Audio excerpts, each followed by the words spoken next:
କଣ କଲା? ମନକୁ ଚମକିଛି କଲା ଯାହାକୁ ତୁ ବିଭା ହେଲୁ ଶାଢୀ ଶଙ୍ଖା ଦେଇ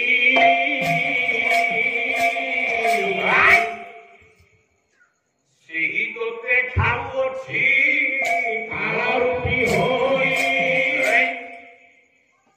ଯାହାକୁ ବାହାରୁ ସେଇ ତୋତେ କାଳ ରୁଟି ହେଇକି ଖାଇବୁ। ଆଉ ଭଲ ମନ୍ଦ ଖାଇବାକୁ ଦବ ନା କେମିତି ଖାଇଲା? କହିଲା ଯାହାକୁ ତୁ ବିଭା ହେଲୁ ଶାଢୀ ଶଙ୍ଖା ଦେଇ ସେଇ ତୋତେ ଖାଉଅଛି ଅର୍ଥ ଦେଖ ହଉଛି ନା ନାଇଁ? ବିଜ୍ଞାନ ଯୁଗର ପିଲାମାନେ ଟିକେ ଶୁଣ। ଆମେ 32 ମୁଠା ଭାତ ଖାଇଲେ ଆମ ଦେହରେ ତିଆରି ହୁଏ ଗୋଟିଏ ବିନ୍ଦୁ ରକ୍ତ। ଆଜ୍ଞା 32 ବିନ୍ଦୁ ରକ୍ତ ଏକାଠି ହେଲେ ଆମ ଦେହରେ ତିଆରି ହୁଏ ଗୋଟିଏ ବିନ୍ଦୁ ଚର୍ମ ଚମଡ଼ା। ଚମଡ଼ା। ଆଜ୍ଞା 32 ବିନ୍ଦୁ ଚର୍ମ ଏକାଠି ହେଲେ ଆମ ଦେହରେ ସୃଷ୍ଟି ହୁଏ ଗୋଟିଏ ବିନ୍ଦୁ ମାଂସ। ଆଜ୍ଞା 32 ବିନ୍ଦୁ ମାଂସ ଏକାଠି ହେଲେ ଆମ ଦେହରେ ସୃଷ୍ଟି ହବ ଗୋଟିଏ ବିନ୍ଦୁ ଅସ୍ଥି।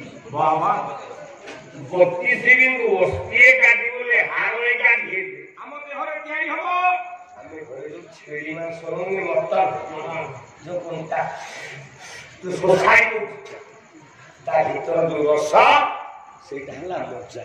ବାବା 32 ବିନ୍ଦୁ ଅସ୍ଥି ଗଲେ ହାଡ଼ ଏକାଠି ହେଲେ ଓହୋ ଗୋଟିଏ ବିନ୍ଦୁ ହେଲା ମଜା। ଆଜ୍ଞା 32 ବିନ୍ଦୁ ମଜା ଏକାଠି ହେଲେ ଆମ ଦେହରେ ତିଆରି ହବ ଗୋଟିଏ ବିନ୍ଦୁ ଧାତୁ ବୋଲେ ବୀର୍ଯ୍ୟ।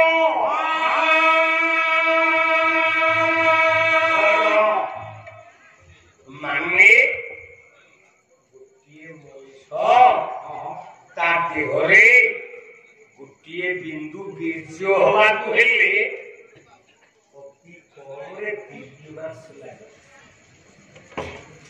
ଯୋଉଦିନ ସ୍ତ୍ରୀ ସଙ୍ଗ କରୁଛୁ କେତେ ଦିନକୁ ଯାଉଛି? ତା ହିସାବ କି କହିବ ଯୋଉଦିନ ସ୍ତ୍ରୀ ସଙ୍ଗ କରୁଛୁ କେତେ ଦିନକୁ ଯାଉଛି? ଆଜିର ତ ମୁଣ୍ଡା କୋଉଠୁ ଆସୁଛି? ନା ଜନ୍ମରୁ ଅତି କମରେ 18 ବର୍ଷ ପର୍ଯ୍ୟନ୍ତ। ଆଜ୍ଞା ତମେ ବାହା ହେଇଛ? ନା ତମ ମା ତମ ଝିଅ ଖାଇ ତମ ଦେହରେ ତିଆରି ହେଇଛି ତିନୋଟି। ବାବା ଯେମିତି ଆପଣଙ୍କର ଓଜନ ସ୍ତର କମି ଯାଉଛି 0.0 ଅମ୍ଳଜାନ ସେମିତି ତମ ଦେହରୁ କିନ୍ତୁ ଧୀରେ ଧୀରେ